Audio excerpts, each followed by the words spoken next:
Welcome back for another Sheriff of Sodium video.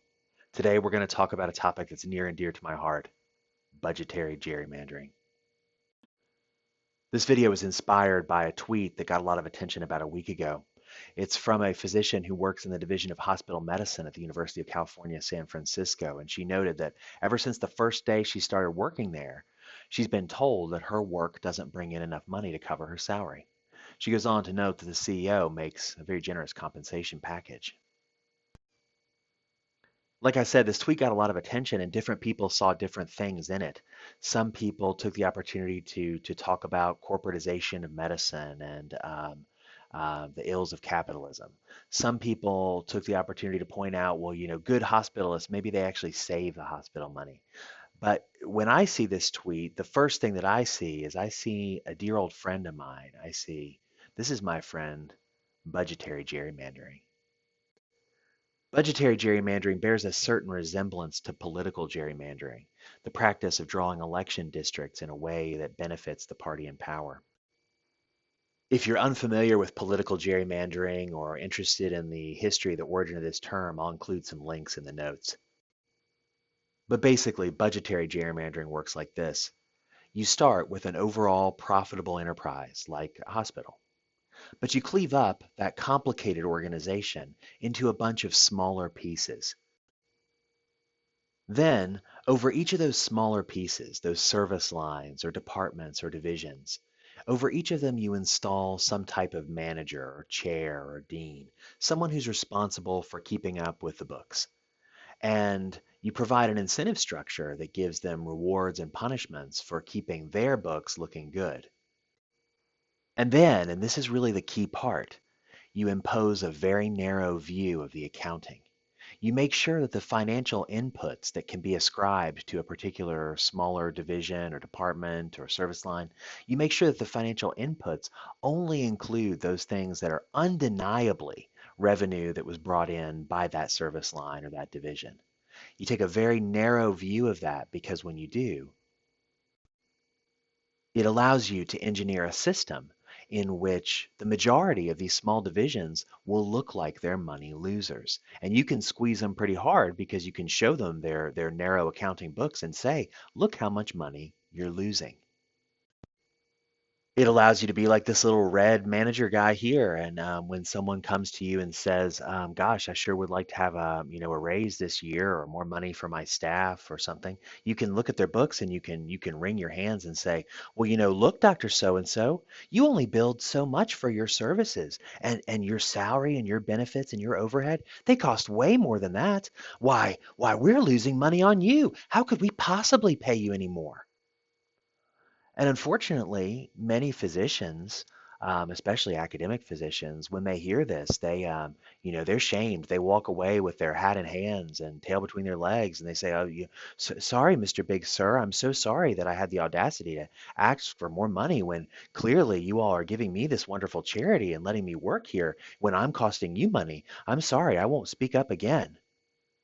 And folks, if that's you, if this sounds familiar, if you've heard this about your division, well, let me help you hone your BS detector. The question you got to ask is this. If the division or service line is such a money loser, I mean, why not get rid of it completely? Why wouldn't the manager just get rid of the service if they're losing money on it? Why?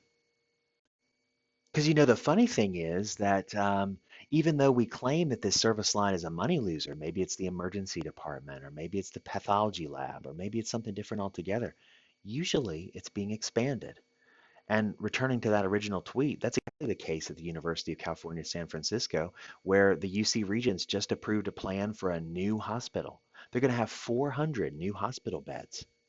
Now, why would they do that if the Division of Hospital Medicine is such a money loser? Just so they can lose some more money?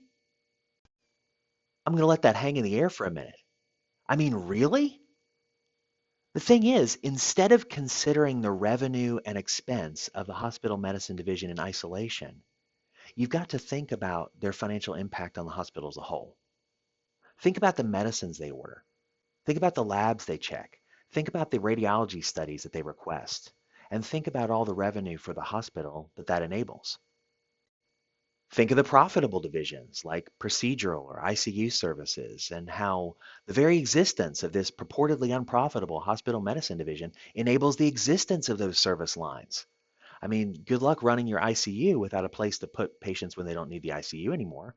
Good luck finding patients to do procedures on or care for those patients if you don't have a hospital medicine service.